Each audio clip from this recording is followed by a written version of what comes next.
नमस्ते अनि स्वागत छ यहाँहरुलाई शेयर माण्डु च्यानलमा। केही दिन मात्र अगाडि मैले एउटा भिडियो बनाएको थिएँ र त्यस भिडियोमा नयाँ 9वटा जीवन बीमा कम्पनीको आइपिओ आउँदैछ त्यसको बारेमा जानकारी दिएको थिएँ। ती 9वटा नयाँ जीवन बीमा कम्पनी मध्ये 2वटा कम्पनी, एउटा प्रभु लाइफ र अर्को रिलायन्स लाइफ, यी 2वटा कम्पनीले सर्वसाधारण आइपिओ निष्कासन गरिसकेको छ र अब तेस्रो कम्पनी ज्योति लाइफले आजैदेखि सर्वसाधारण आइपिओ निष्कासन गर्दैछ। त्यसैले आजको यस भिडियोमा म तपाईहरुलाई यो कम्पनीको आइपिओ को बारेमा सम्पूर्ण जानकारी दिन जाँदैछु र साथै कम्पनीको बारेमा पनि भन्ने छु। कम्पनीको क्यापिटल स्ट्रक्चर कस्तो छ, कम्पनीमा कसको लगानी छ, कम्पनीको वित्तीय सूचकहरू सन्तोषजनक छ कि छैन, किन आइपिओ ल्याउँदै छ र दोस्रो बजारमा यसको कारोबार चाहिँ कति मूल्यमा हुनेछ र आइपिओमा कसरी आवेदन दिन सकिन्छ, यी सबै जानकारी म तपाईहरुलाई यस भिडियोमा दिन जाँदैछु। त्यसैले भिडियो अन्त्यसम्म हेर्नु होला। सबैभन्दा पहिले म तपाईहरुलाई यो कम्पनीको बारेमा जानकारी दिन जाँदैछु। यो एउटा लाइफ इन्स्योरेन्स कम्पनी हो र यो कम्पनीको स्थापना विक्रम सम्वत 2074 साल वैशाख 24 गते भएको थियो र बीमा बोर्डबाट अनुमति पाइसकेपछि यसले त्यसै वर्ष कार्तिक 22 गतेदेखि कारोबार सञ्चालन गरेको थियो। यस जीवन बीमा कम्पनीको प्रधान कार्यालय काठमाडौँको ज्ञानेश्वरमा छ र अहिले ज्योति लाइफको 118 वटा शाखा छ र यसको शाखाहरू नेपालभरि 72 वटा जिल्लामा फैलिएको छ। यसमा अहिले कुल 328 वटा कर्मचारीहरू छन्। 76-77 को अन्त्यसम्म यस कम्पनीमा अहिले 8242 वटा अभिकर्ताहरू छन्। कम्पनी अनुसार यो नेपालकै सबैभन्दा पहिलो ISO 9001 certified life insurance company हो। आइएसओ एउटा इन्टरनेसनल स्ट्यान्डर्ड हो र यो कम्पनीको क्वालिटी हेरेर कम्पनीलाई दिइन्छ। यसले कम्पनीको गुडविल झन बढाउँछ। यस कम्पनीको बीमा बजारमा 1% को हाराहारीमा दबदबा छ। अब सबैभन्दा मेन कुरा, यहाँ कम्पनीले कसरी पैसा कमाउँछ, यसको मेन बिजनेस मोडल चाहिँ के हो। यो चाहिँ एउटा जीवन बीमा कम्पनी हो। यसले मान्छेको जीवनको बीमा गर्छ। यदि कुनै पनि दुर्घटना घट्यो त्योबाट हुने नोक्सानीबाट बच्नको लागि हामी प्रपर्टीको इन्स्योरेन्स गर्छौं। सेम त्यसरी नै हामी आफ्नो जीवनको पनि इन्स्योरेन्स गर्छौं। यदि मानौं हाम्रो जीवनमा कुनै पनि दुर्घटना घट्यो भने त्यो बेला यदि इन्स्योरेन्स छ भने त्यसले केही हदसम्म हामीलाई मद्दत गर्छ। यदि मानव सबैजना सचेत भए, सबैजनाले आफ्नो जीवनको बीमा गरे भने त्यो बेला यी कम्पनीहरूको भविष्य राम्रो हुन्छ र यी कम्पनीहरूले आफ्नो कस्टमरहरूमा बीमा पोलिसीहरू बिक्री गर्छ र त्यो बीमा पोलिसीहरू बिक्री गरे बापत कम्पनीले कस्टमरहरूबाट प्रिमियम उठाउँछ। प्रिमियम चाहिँ मन्थली बेसिसमा पनि उठाउँछ अथवा क्वार्टरली अथवा इयरली बेसिसमा पनि उठाउँछ र त्यो प्रिमियम सङ्कलन गरेको पैसालाई चाहिँ विभिन्न क्षेत्रहरूमा लगानी गर्छ र त्यो लगानीबाट जुन प्रतिफल आउँछ त्यो चाहिँ कम्पनीको लागि रेभिन्यू हो। यसरी कम्पनीले आय आर्जन गर्छ। अब यसपछि कम्पनीको आइपिओ को बारेमा जानकारी यहाँ हेरौँ। कम्पनीले 66 लाख किता आइपिओ निष्कासन गर्दैछ, जसमध्ये 5% अर्थात् 3,30,000 किता सामूहिक लगानी कोषको लागि छुट्याइएको छ। त्यस्तै अर्को 5% अर्थात् 3,30,000 किता कम्पनीको कर्मचारीहरूको लागि छुट्याइएको छ। कम्पनीका कर्मचारीहरूले शेयर बाँडफाँड भइसकेको 3 वर्षसम्म शेयर होल्ड गर्नुपर्छ। 3 वर्ष पुगिसकेपछि मात्र त्यो शेयरलाई चाहिँ बिक्री गर्न मिल्छ र बाँकी रहेको 59,40,000 किता सर्वसाधारणको लागि छुट्याइएको छ। आइपिओ को बिक्री फागुन 21 गतेदेखि लिएर 26 गतेसम्म खुला रहनेछ। यो 6 दिन भित्रमै यो कम्पनीको आइपिओ चाहिँ ओभर सब्स्क्राइब हुन्छ। त्यसैले ढिलोसम्म यो कम्पनीको आइपिओ को बिक्री खुला रहँदैन। रेट चाहिँ 100 रुपैयाँ हो। मिनिमम तपाईले यसमा 10 किता एप्लाई गर्नुपर्छ र अधिकतम तपाईले 66,000 किता एप्लाई गर्न पाउनुहुन्छ। यस कम्पनीले के रेटिङ नेपालबाट BBB को रेटिङ पाएको छ। उक्त रेटिङले कम्पनीले समयमै आफ्नो दायित्व पूरा गर्न सक्षम छ। मेरो विचारमा यो कम्पनीको आइपिओमा तपाई 10 किता मात्र एप्लाई गर्नुस्, त्यो भन्दा बढी एप्लाई गरिरहेको काम छैन। त्यसै पनि कम्पनीको आइपिओ ओभर सब्स्क्राइब नै हुन्छ। यस कम्पनीको आइपिओ जम्मा 5,94,000 लगानीकर्ताहरूले मात्र 10-10 किताको दरले पाउने छन् र आइपिओ को बाँडफाँड गोला प्रथाद्वारा हुन्छ। अब गोला प्रथाद्वारा आइपिओ को बाँडफाँड कसरी हुन्छ त्यसमा मैले भिडियो बनाइसकेको छु। भिडियोको लिंक यहाँ माथि आई बटनमा छ र साथै डिस्क्रिप्सन बक्समा पनि मैले राखेको छु। यदि मानव यो कम्पनीको आइपिओमा 16 लाख लगानीकर्ताले आवेदन बुझाए भने एकजनाको भागमा आइपिओ पर्ने सम्भावना 37% हुन्छ। यो भन्दा पहिले महिला लघुवित्तको आइपिओ आएको थियो र त्यो कम्पनीको आइपिओमा करिब 15 लाख जना लगानीकर्ताले आवेदन बुझाएका थिए। नो डाउट यो कम्पनीको आइपिओमा पनि त्यही 16 देखि 17 लाखसम्म आवेदन पर्छ।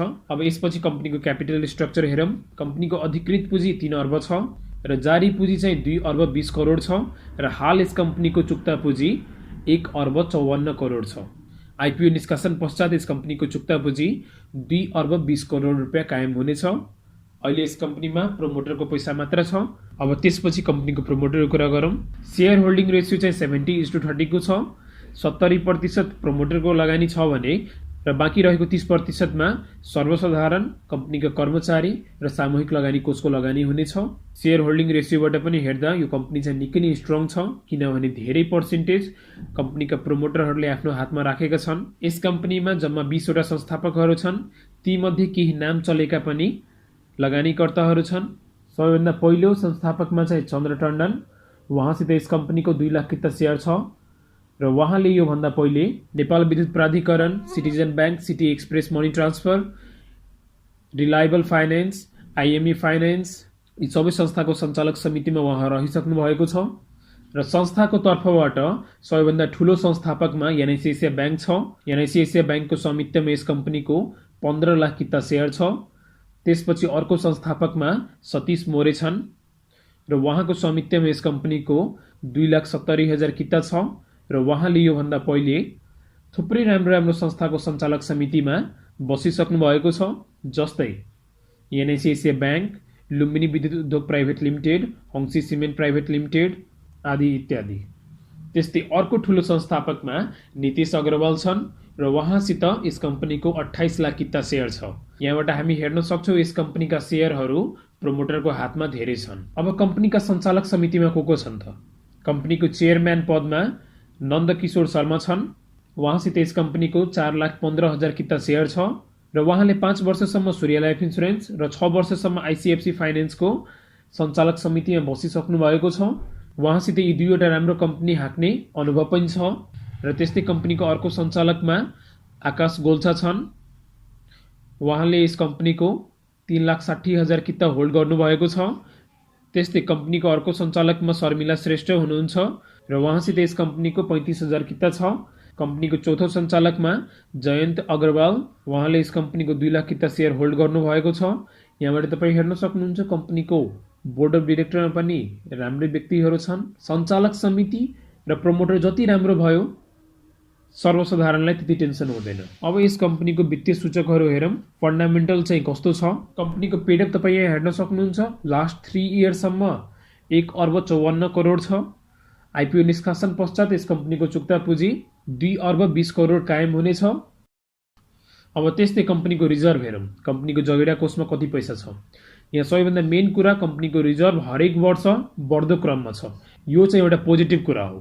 कम्पनी फर्स्टमा 2074 सालमा जहिले स्थापना भयो त्यो बेला पनि कम्पनीको रिजर्भ पोजिटिभ नै छ र अहिले 76-77 को एन्डिङमा पनि कम्पनीको रिजर्भमा 28 करोड रुपियाँ छ र भविष्यमा जुन यसले आफ्नो रिजर्भ बढाएको छ त्यो अनुसारले कम्पनी चाहिँ यहाँबाट राम्रो छ बुझिन्छ।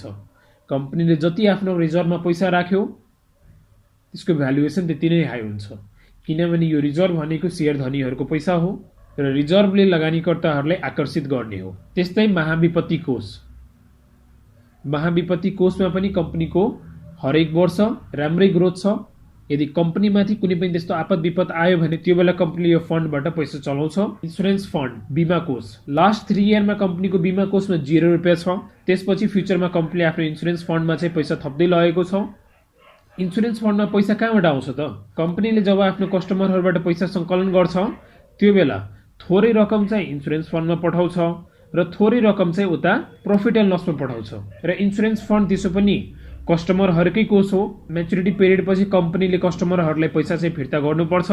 त्यसैले हरेक वर्ष थोरै थोरै रकम चाहिँ यो इन्सुरेन्स फन्डमा थप्दै जान्छ, जसले गर्दा पछि जब म्याच्युरिटी पिरियडमा पैसा दिने बेला हुन्छ त्यो बेला चाहिँ कम्पनीलाई सजिलो होस्, कम्पनीले आफ्नो इन्सुरेन्स फन्डबाट चाहिँ त्यहाँ रकम भुक्तानी गर्छ र यो इन्सुरेन्स फन्डमा भएको पैसालाई चाहिँ कम्पनीले विभिन्न क्षेत्रहरूमा लगानी गर्छ। जस्तै कम्पनीले नयाँ नयाँ कम्पनीहरूको सेयर, डिभेन्चर, बन्डहरूमा लगानी गर्छ। त्यस्तै ब्याङ्कको एफडीमा पैसा राख्छ र अन्य उच्च प्रतिफल दिने क्षेत्रहरूमा लगानी गर्छ। नेट प्रिमियम भनेको कम्पनीले जुन आफ्नो कस्टमरहरूलाई बिमा गरेको छ त्यो बापत जुन बिमा शुल्क उठाउँछ त्यसलाई चाहिँ नेट प्रिमियम भनिन्छ र नेट प्रिमियम बढ्नु त्यो सबैभन्दा मेन पोजिटिभ फ्याक्टर हो। नेट प्रिमियम कुन बेला बढ्छ? जब कम्पनीले धेरै बिमा बिक्री गर्छ। धेरै बिमा बिक्री गर्यो, कम्पनीको व्यापार चाहिँ विस्तार भयो, त्यसैले नेट प्रिमियम बढ्नु कम्पनीको फ्युचर चाहिँ राम्रो छ। अर्को चाहिँ नेट प्रफिट। कम्पनीको खुद नाफा पनि बढेको छ, नेट प्रफिट भन्नु पर्दैन। कम्पनी स्थापना भयो त्यो बेला पनि कम्पनीको नेट प्रफिट पोजिटिभ नै छ। हरेक वर्ष कम्पनीको नेट प्रफिट चाहिँ पोजिटिभ नै छ। यो राम्रो सङ्केत हो र त्यो पनि बढ्दो क्रममा छ। एकैचोटि धेरै ग्रोथ भएको छैन, तैपनि एउटा कन्सिस्टेन्ट लेभलमा हरेक वर्ष नेट प्रफिट चाहिँ बढेको छ। रिटर्न अन इक्विटी, कम्पनीले आफ्नो सेयर धनीहरूको पैसामा कति प्रतिशत प्रतिफल दिएको छ त्यो चाहिँ तपाईँ रिटर्न अन इक्विटीबाट हेर्न सक्नुहुन्छ। रिटर्न अन इक्विटी जति हाई भयो त्यति राम्रो हुन्छ। यसको रिटर्न अन इक्विटी पनि एकदमै राम्रो छ। त्यस्तै अर्निङ पर सेयर, अब कम्पनीले एउटा सेयरमा कति वर्षभरिमा आम्दानी कमाउँछ र त्यो अनुसारको आफ्ना लगानीकर्ताहरूलाई चाहिँ प्रतिफल दिन्छ।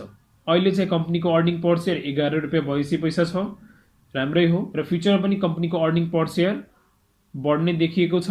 प्रायःजसो बिमा कम्पनीहरूको अर्निङ पर सेयर चाहिँ यस्तै हुन्छ। अब अर्निङ पर सेयर जति हाई भयो लगानीकर्ताहरूलाई त्यति फाइदा हुन्छ। आशा गरौँ यो कम्पनीको अर्निङ पर सेयर चाहिँ माथि नै जान्छ। कम्पनीको नेटवर्थ तपाईँ यहाँ हेर्न सक्नुहुन्छ। नेटवर्थ पनि 100 भन्दा माथि नै छ, त्यो चाहिँ राम्रो कुरा हो, पोजिटिभ कुरा हो।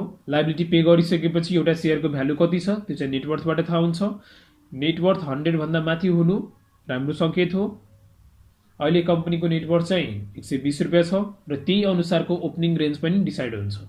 ठुलो ठुलो कम्पनीहरूको नेटवर्थ पनि 100 देखि 200 को बिचमा हुन्छ। यो चाहिँ भर्खरै सुरु भएको कम्पनी हो, त्यसैले यसको नेटवर्थ पनि एकदमै राम्रो छ। कम्पनीले जुन 77-78 को Q2 रिपोर्ट चाहिँ जारी गरेको छ त्यसमा तपाईँ यहाँ हेर्न सक्नुहुन्छ सबै इन्डिकेटरहरूमा राम्रो ग्रोथ छ। नेट प्रफिट पनि 56% ले बढेको छ। झन बिमा कोष यहाँ चाहिँ 141% ले बढेको छ। महाविपत्ति कोष चाहिँ 44% ले बढेको छ। क्लेम पेमेन्ट चाहिँ यहाँ धेरैले बढ्यो। अब पोजिटिभ मेसेज चाहिँ कस्टमरहरूमा जान्छ। कम्पनीले आफ्ना कस्टमरहरूलाई टाइमली क्लेम पेमेन्ट दिइरहेको छ, त्यसैले यो कम्पनी चाहिँ राम्रो हो। यो एउटा पोजिटिभ मेसेज भयो जसले गर्दा कम्पनीलाई भविष्यमा यसले धेरै फाइदा दिन्छ। यसले धेरै कस्टमरहरूलाई चाहिँ एट्र्याक्ट पनि गर्छ, त्यसैले यो चाहिँ पोजिटिभ मेसेज नै हो। अब इन्डिरेक्ट यहाँ चाहिँ कम्पनीले घाटा कहाँ भयो? कम्पनीले आफ्नो कस्टमरहरूलाई पेमेन्ट दियो भने त्यो बेला कम्पनीको इन्सुरेन्स फन्ड घट्छ र इन्सुरेन्स फन्ड घट्यो भने अब अरू क्षेत्रहरूमा थोरै पैसा लगाउन पाइयो। यो चाहिँ कम्पनीको लागि एउटा नेगेटिभ कुरा हो। तर कस्टमर नयाँ आउनु कम्पनीको इन्सुरेन्स फन्ड चाहिँ अझै बढ्छ। हामीले त्यो साइडबाट हेर्नुपर्छ। त्यसैले यदि क्लेम पेमेन्ट बढेको छ भने त्यो कम्पनीको लागि एउटा पोजिटिभ मेसेज हो र कम्पनीलाई त्यसले नयाँ नयाँ कस्टमरहरू ल्याएर दिन्छ। रिजर्भमा पनि राम्रै ग्रोथ छ। Q2 सम्म यस कम्पनीको नेटवर्थ 134 रुपियाँ छ। नम्बर अफ पोलिसी पनि 67% ले बढेको छ, भेरी गुड। नेट प्रिमियम 92% ले बढेको छ। EPS चाहिँ 14 रुपियाँ छ। अरू सबै एकदम राम्रो छ, त्यसैले यसको Q2 रिपोर्ट पनि सेटिस्फ्याक्ट्री नै छ। अब यसपछि कम्पनीले किन आइपिओ निष्कासन गर्दैछ त? आइपिओ निष्कासन गर्नु पछाडिको लक्ष्य के छ? कम्पनीले जुन आइपिओ निष्कासनबाट पैसा सङ्कलन गर्छ त्यो पैसालाई चाहिँ विभिन्न क्षेत्रहरूमा उपयोग गर्नेछ। जस्तै वाणिज्य ब्याङ्कहरूको मुद्दती निक्षेपमा 42 करोड रुपियाँ राख्छ, विकास ब्याङ्कहरूको मुद्दती निक्षेपमा 18 करोड रुपियाँ राख्ने, त्यस्तै पब्लिक लिमिटेड कम्पनीको सेयरहरूमा 3 करोड 50 लाख रुपियाँ लगानी गर्ने, शाखाहरू विस्तार गर्नको लागि 1.5 करोड रुपियाँ लगानी गर्ने। यसरी कम्पनीले आइपिओबाट सङ्कलन गरिने 66 करोडलाई चाहिँ उपयोग गर्छ। प्रायःजसो सबै मोटिभ चाहिँ यसको राम्रै हो। अब यसको ओपनिङ प्राइस चाहिँ नेप्सेमा कति हुन्छ? पहिलो दिनमा यसको कारोबार कतिमा हुन्छ? अहिले 76-77 को एक्चुअल नेटवर्थ जति छ त्यसलाई चाहिँ इन्टु 3 गर्यो भने 360 रुपियाँ 87 पैसा आएको छ। 76-77 को एक्चुअल नेटवर्थ चाहिँ मिनिमम प्राइस हुन्छ र त्यसलाई इन्टु 3 गरिसकेपछि जुन 360 रुपियाँ 87 पैसा आएको छ त्यो चाहिँ म्याक्सिमम प्राइस हुन्छ र 120 रुपियाँदेखि लिएर 360 रुपियाँको भित्रमा यो कम्पनीको दोस्रो बजारमा पहिलो कारोबार सुरु हुन्छ। नेप्सेले जहिले नयाँ सूचीकृत कम्पनीहरूलाई एउटा ओपनिङ रेन्ज तोकेर दिन्छ र त्यही ओपनिङ रेन्जभित्र यसको पहिलो कारोबार चाहिँ सुरु हुन्छ। अब यस कम्पनीले आफ्नो लगानीकर्ताहरूलाई डिभिडेन्ड दिन्छ कि दिँदैन? तपाईँले कम्पनीको पेडअप क्यापिटल हेर्नुभयो, आगामी 3 वर्षसम्म कन्स्ट्यान्ट छ, त्यसैले त्यहाँबाट बोनस सेयर दिने कुनै सम्भावना त मलाई लागेन। तर आइपिओ पश्चात कम्पनीको पेडअप चाहिँ 2 अर्ब 20 करोड रुपियाँ हुन्छ र कम्पनीको अथोराइज सेयर क्यापिटल चाहिँ 3 अर्ब छ, जसले गर्दा कम्पनीले आफ्नो लगानीकर्ताहरूले बोनस सेयर दिनमा धेरै जोड दिन्छ र त्यसो पनि कम्पनीले आफ्नो लगानीकर्ताहरूलाई 10% सम्म बोनस सेयर दिन सक्छ, किनभने कम्पनीको अर्निङ पर सेयर पनि 10 भन्दा माथि नै छ र कम्पनीको नेटवर्थ पनि 100 भन्दा माथि नै छ। यो दुवै कुरा पोजिटिभ भयो भने कम्पनीले आफ्नो लगानीकर्ताहरूलाई बोनस सेयर दिन्छ अथवा नगद लाभांश दिन्छ। तर धेरै जसो बिमा कम्पनीहरूले आफ्नो लगानीकर्ताहरूलाई टाइमली डिभिडेन्ड चाहिँ दिँदैन, दियो भने पनि त्यो पनि थोरै थोरै डिभिडेन्ड दिइरहेको हुन्छ। अब यसपछि कम्पनीको आइपिओ कहाँबाट भर्ने? यदि तपाईँले मेरो सेयर लिनुभएको छ भने तपाईँले 10 बजेदेखि मेरो सेयरबाट यो कम्पनीको आइपिओमा लगानी गर्न सक्नुहुन्छ। यदि मेरो सेयर छैन भने केवल तपाईँले जहाँबाट सिआरएन नम्बर लिनुभएको छ त्यो ब्याङ्क जानुहोला र त्यहाँ चाहिँ आस्पा फर्म भरेर तपाईँले यो कम्पनीको आइपिओमा लगानी गर्न सक्नुहुन्छ। मेरो सेयरबाट आइपिओ कसरी भर्ने त्यसमा हामीले भिडियो बनाइसकेका छौँ। यदि तपाईँले त्यो भिडियो हेर्नु छ भने यहाँ माथि आई बटन दिएको छ, त्यसमा क्लिक गरेर त्यो भिडियो हेर्न सक्नुहुन्छ। भिडियो अन्त्यसम्म हेरिदिनु भएकोमा धन्यवाद। तपाईँले भिडियो कस्तो लाग्यो आफ्नो प्रतिक्रिया दिन नबिर्सिनुहोला। यदि कुनै पनि टपिकमा भिडियो चाहियो भने त्यो टपिकको नाम चाहिँ कमेन्ट बक्समा लेख्नु होला। हामी सक्दो छिटोभन्दा छिटो त्यो टपिकमा भिडियो लिएर आउनेछौँ। यदि तपाईँले अहिलेसम्म हाम्रो च्यानललाई सब्सक्राइब गर्नुभएको छैन भने कृपया सब्सक्राइब गरिदिनु होला।